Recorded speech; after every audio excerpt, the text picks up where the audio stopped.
So there's been a lot of buzz around regulation and CMMC 2.0.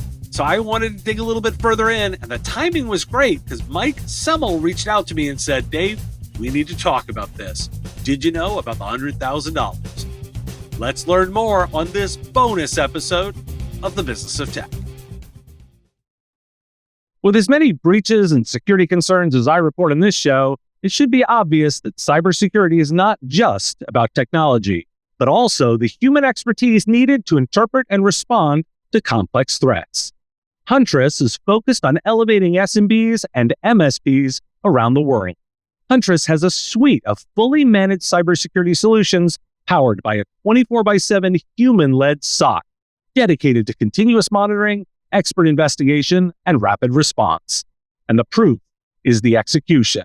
Huntress is the #1 rated EDR for SMBs on G2. Want to know more about the platform? Visit huntress.com/MSP radio to learn more. Well, Mike, thanks for joining me today. It's great to be with you, Dave. Nice to see you again. Yeah, so I want to dive right in because you recently wrote an article kind of going through the differences in CMMC 1 versus 2 and how you think this is going to impact managed services providers and managed security services providers. Walk me through where you're highlighting the big proposed changes and what it means. Okay. So this is a big issue that MSPs need to be aware of because right now it is focused on CMMC, which is for defense contractors. But the word is that the rest of the federal government is watching the Department of Defense and letting it kind of carry the ball and go through the, new regulation pain and work through it. And then they're going to make this requirements in other industries. So, for example, it could end up in the healthcare industry and others, other areas where MSPs have clients. So the background on this, first of all, I've been doing compliance for over 40 years in my MSP business. And then about 12 years ago, I spun off a consulting company. So we do compliance and business continuity planning full time. We don't sell any IT products and services. I'm not an MSP anymore, but we work with MSPs every day. I was concerned when CMMC came out several years ago and was very vague about MSPs. And I actually contacted the Department of Defense, the lady in charge of CMMC, her name's Stacy Busjanik, and asked if MSPs were going to be covered by the regulations. And she said yes. So I knew this was coming. CMMC's gone through a lot of growing pains. We had the original CMMC, and then they came out with CMMC 2.0. So we didn't know the first one was 1.0, but the new version, 2.0, took the original, which had 5 different levels, and reduced it to 3 levels. So you have level 1, level 2, and level 3. CMMC is going to affect about 300,000 defense contractors, and they're saying, these are government estimates, not my guesses, that roughly half of them are going to be at level 1. And that means that they don't have what's called controlled unclassified information. CUI in CMMC or in the defense world is the equivalent of like PHI, protected health information in healthcare, and PII, personally identifiable information that's covered under other laws. So half of the defense contractors don't have that. So think of somebody mowing the lawn at an Air Force base, and they're an outside contractor. They're not going to have that kind of sensitive information, or if they're sweeping the floors or whatever. So roughly half of the contractors in the defense contracting industry will have to comply with CMMC. About 80,000 of them are going to have controlled unclassified information, and that means that the minimum level that they're going to be at is level 2. Level 3 is the highest level, and that's going to apply to a very small percentage that have more sensitive controlled unclassified information. But it's the smaller companies that make up most of this defense industry. We don't think about that. We think of Northrop Grumman and Lockheed Martin and Boeing and Raytheon and General Dynamics as the defense contractors, and they are. And they'll get the contract for like a fighter jet. But then they'll go out and they'll take part of that contract, 30, 40% of that contract, and split it up among small businesses. That's a requirement in the contract. So the contracts and the money flow down from these big contractors to smaller contractors, and they're all over the country. In small communities, these are specialized businesses. They may make ball bearings. When you have a fighter jet, you have the cockpit canopy that opens so the pilot can get in. Don't think of the jet. Think of the hinge that cockpit canopy has so that it can open, and there's a pin in the cockpit canopy hinge, just like the pin in your bathroom door, in the hinge to your bathroom door. So think of the hinge company or the pin company. Those are the ones that are working with MSPs. And in some cases, a bulk of that company's business is defense contracting. In some cases, it may make up just 5 or 10%. But these are critical products for the defense of our country. And what CMMC is now recognizing, it has been published in the Federal Register. There had been doubt that CMMC was going to happen, but there's no doubt anymore. It's in the Federal Register as a proposed rule. In the proposed rule, it says, and I'm not going to quote the language because it's all acronyms. They have their own language just like we do in the IT industry. But it says that if you are an external service provider who's not a cloud service provider, then if your client requires a CMMC level 2 assessment, then you do too. And if you fail, your client fails. The other areas where MSPs are brought into CMMC, they have scoping guides and assessment guides. The scoping guides define what is within scope of a CMMC assessment. And you would imagine if you walk into a defense contractor, the computers that download this information, this controlled unclassified information, the machinery that they upload that into so they can make a product, those are all within scope.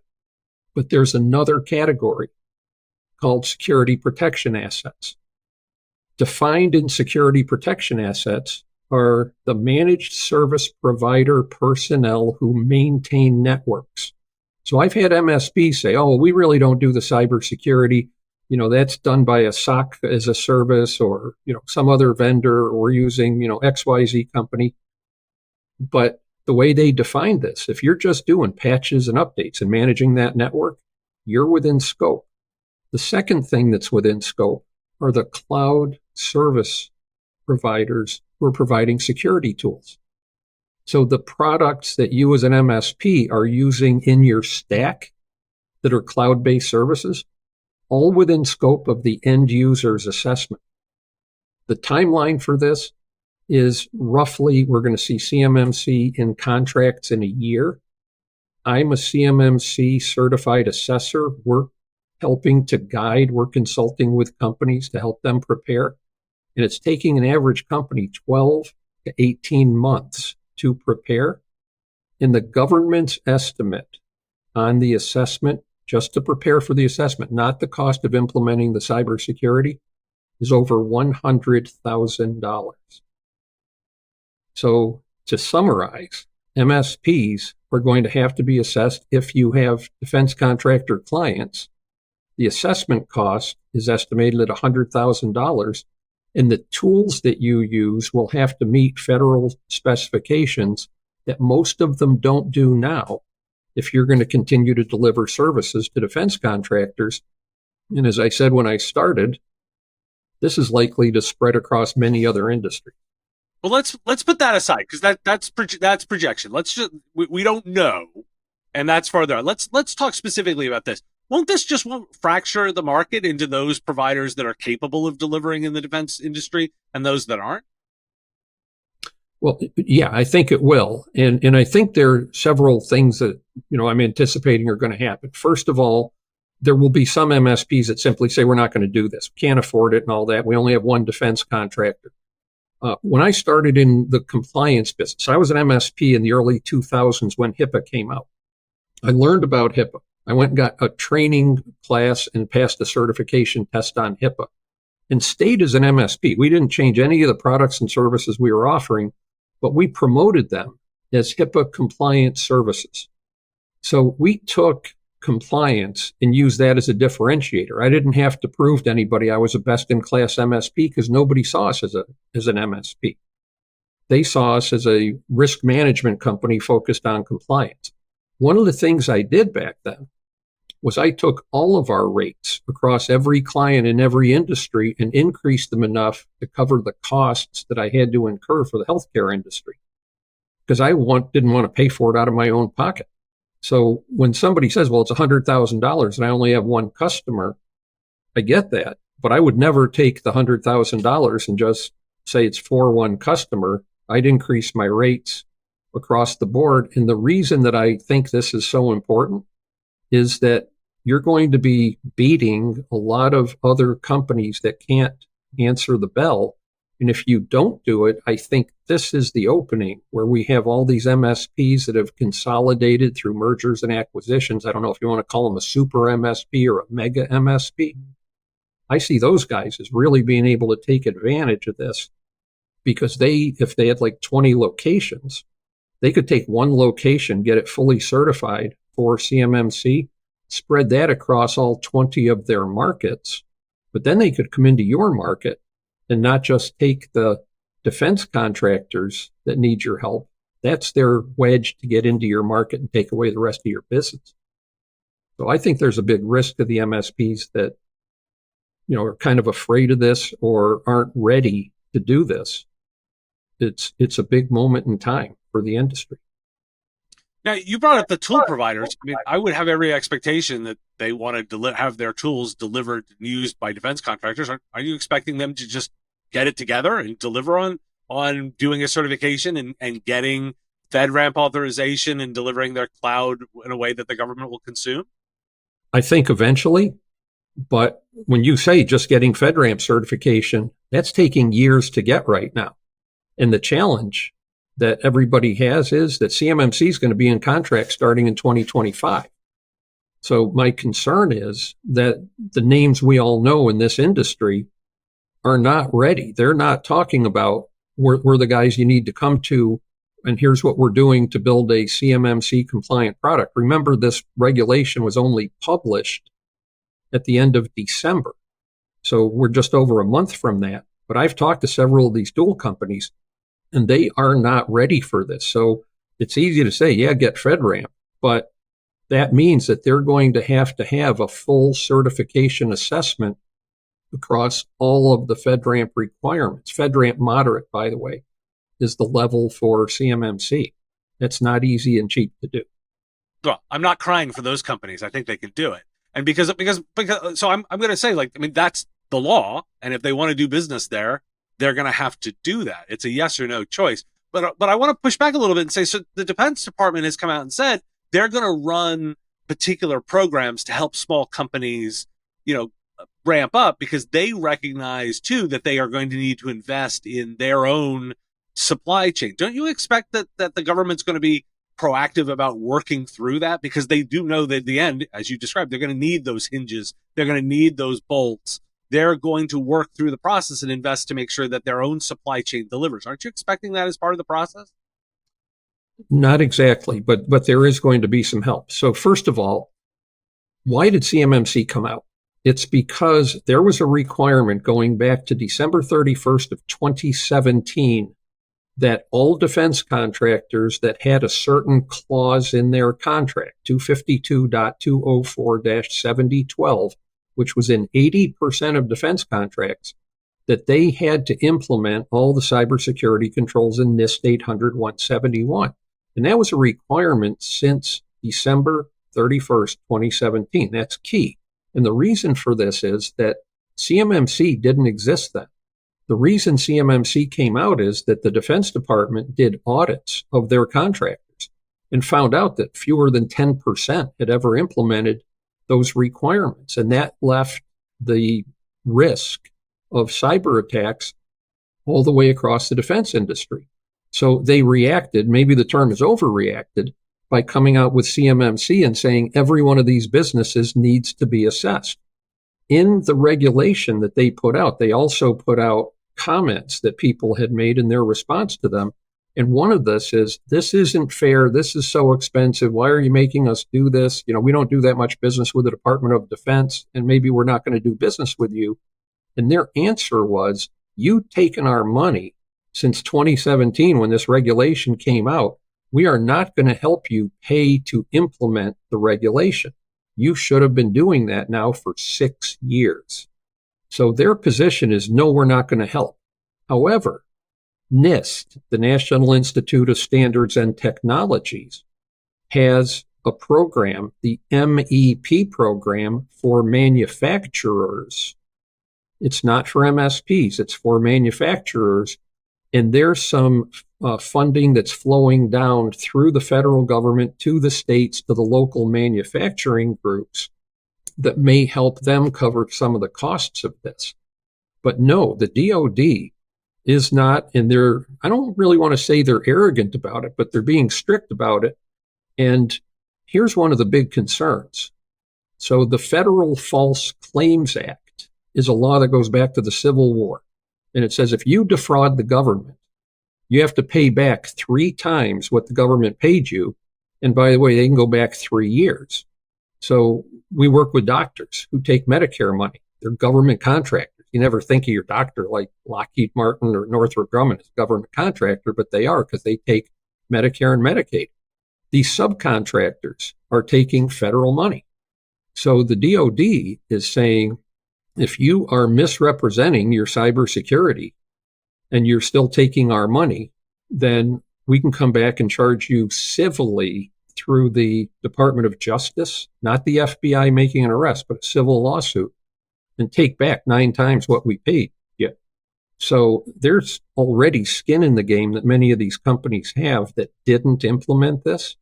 And they're not just going to be able to abandon the defense industry, because if they do and they're still caught based on what they've done up to now, they could still pay back a lot of money. I don't know, Mike. Seems like they've been pretty clear about what their expectations are and what the contracts come with. And if you're signing contracts with the government, you're kind of obligated to read the contract and understand what you're taking the money for. So, I mean, right. I'm sitting here, and I'm hearing this. I'm saying, like, yeah, this makes sense to me. It seems like if you're going to be in defense, you better do it right, and and you're going to need to be proactive about this. So what are you recommending people do? Is this a decision essentially to get in or out now, and what are their next steps? Well, this is like eating the elephant, one bite at a time. And the first thing you say is, oh, $100,000 is a crazy amount of money. Put that aside. And the reason for it is that, unless you're only doing $10,000 a year or something, which you shouldn't be in this business, forget the money, because I think you need to look at where are you now on the scale. And a lot of the things, if MSPs are doing the right things and they've implemented cybersecurity. So remember, I said this isn't just the defense industry. If you have one healthcare client, just one, you are a HIPAA business associate. And that means that as a business associate, you have to implement the entire HIPAA security rule. So if you're already doing that because you have healthcare clients, NIST 800-171 is the guidebook, or the not the regulation, but the framework for the defense industry. You start going down through that list, and a lot of it is, yeah, we're doing that. Yeah, we're doing that, all the way down through. And then there will be things that are challenges, such as data has to be encrypted. This is the CUI data for your clients needs to be encrypted at FIPS 140-2 level encryption. Now, a lot of the backup companies don't do that, but a lot of them do, or some of them do. So you may have to change the vendor you're using, either for defense contractors. When I was an MSP, I didn't like having multiple vendors in the same space. If we were going to change a backup vendor, we changed everybody to the same one.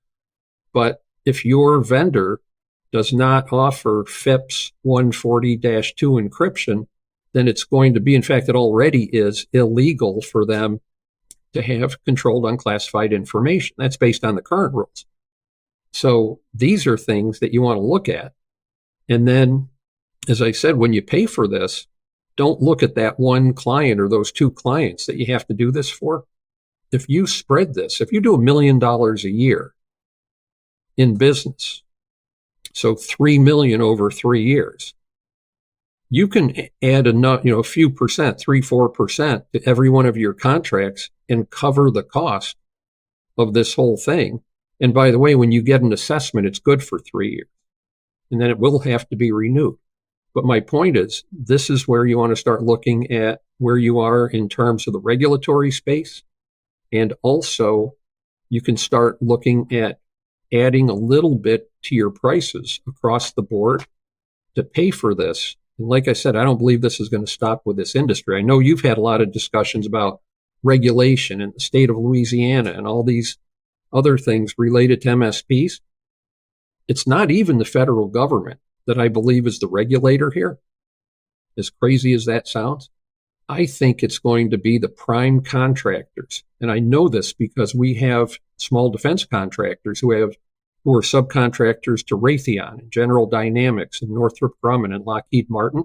It's those companies right now, not even the Department of Defense. And they're a year ahead of where the regulation is going to be, asking our clients in questionnaires, are you ready for CMMC? Have you done a self-assessment score so you know you're going to be ready for the third-party assessment? And if you don't answer those questions right, they're just going to take you off the list now, and you will not be a defense contractor. So that's the pressure we're seeing is flowing down from the prime contractors, who the next time they get a big contract, they want to know that you qualify to be a subcontractor, or else they're going to go to your competitor who will do it. Well, Mike, you've given everybody a lot to think about. Mike Semel is known as the complianceologist and is president of Semel Consulting. He's a certified CMMC professional, CMMC registered practitioner, certified HIPAA security professional, a certified cyber resilience professional, and a whole bunch more. Mike, thanks for joining me today. Thanks, Dave. It's great seeing you. Hey, software vendors, interested in supporting the show and getting recognized in a simple way? Want to try out podcast recognition, but concerned about the budget? Want to support the community and get credit for it? Want critical link backs to your website? Want access to me for answering your questions? The Business of Tech now has a Patreon supporter option just for you. Sign up at patreon.com/MSP Radio and get shout outs on the live shows, recognition on the Business of Tech website, and access to me for your questions and answers about what's going on in the MSP space for your organization. It's easy to do. Just sign up at patreon.com/MSP Radio. The Business of Tech is written by me, Dave Sobel, under ethics guidelines posted at businessof.tech. This episode was edited and produced by Picture This Video. If you like the content, please make sure to hit that like button and follow and subscribe. It's the free and easy way to support the show and help us grow. You can also check out our Patreon, where you can join the Business of Tech community at patreon.com/MSP Radio, or buy our Why Do We Care merch at businessof.tech. Finally, if you're interested in advertising on the show, visit mspradio.com/engage. Thanks for listening today, and I will talk to you again on the next episode of The Business of Tech.